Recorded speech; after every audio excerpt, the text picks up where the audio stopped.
melihat Dinamika hari ini untuk Kota Kadin seperti apa pandangan dari Pak Wakil sendiri?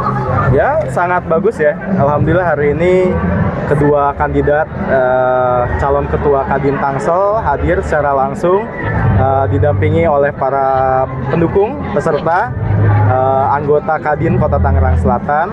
Saya tadi berpesan mudah-mudahan selalu menjaga kondusivitas karena bagaimanapun juga setelah ini siapapun yang menjadi ketua Kadin Tangsel harus bisa menjaga kondusivitas investasi di Tangsel dan mendukung Pemkot Tangsel dalam membangun pertumbuhan ekonomi, ya baik itu ekonomi mikro maupun makro yang ada di Tangsel. Tadi juga saya sampaikan pesan dari Pak Wali Kota hal yang sama seperti itu. Banyak berpandangan bahwa Kadin 2 periode kemarin hanya monoton. Bagaimana tanggapan Pak Wakil? Ya, yang bisa menilai sebetulnya dari organisasi sendiri pasti punya tim penilai ya setiap masa. Tapi saya rasa tadi saya bertemu juga dengan Pak Fauzi Siregar.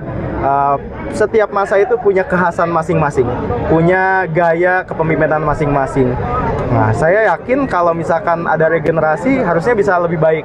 Nah, yang paling penting adalah melihat ke depan bagaimana dengan pengurusan yang baru ini, tantangan ekonomi kan sekarang lagi lumayan sangat menantang ya. Nah, ini yang harus kita lakukan bersama-sama dengan Pemda Tangsel. Berikut juga bagaimana program pemerintah daerah ataupun pemerintah pusat ya harus dikawal juga supaya program Kadin ini selaras dengan program pemerintah. Jadi banyak tantangan, banyak potensi yang harus digali ke depan dari Kadin Tangsel. Ini momentum yang baik. Saya melihat dua kader ini kader terbaik Kadin Tangerang Selatan, Pak Marhadi dan Pak Abdul Rahman. Mudah-mudahan salah satu dari mereka siapapun yang terpilih sekali lagi bisa membawa Kadin Tangsel harum dan bisa mendorong roda ekonomi makin maju lagi di Tangsel dan bisa juga mengatasi masalah kemiskinan dan juga pengangguran yang sekarang kita lagi tuntaskan bersama-sama seperti itu. Pak, tadi disinggung masalah proyek APBD Pak, jasa menggunakan proyek APBD itu bagaimana Pak? Ya, siapapun pengusaha di Tangsel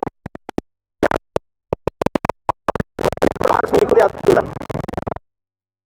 Anggota Kadin saya berhak untuk mendapatkan proyek tanpa misalkan mengikuti proses. Tapi saya yakin kalau di Tangsel semuanya selama ini alhamdulillah sih semuanya mengikuti proses yang baik. Nah, ini harus dijaga. Nah, saya bilang harus menjaga hal itu jangan sampai nanti malah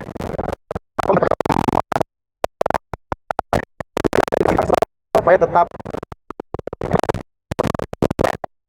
tahun ini 8,7 triliun, baik itu PMDN maupun PMA, ini harus ditingkatkan terus. Target 2029 itu lebih daripada itu untuk proyeksi investasi di Tangsel. Kadin harus menghadirkan investasi bagi Tangsel, baik itu dalam negeri maupun PMA. Kedepan kehadiran Kadin itu sangat penting. Nah, seperti itu. Oke Pak, cukup.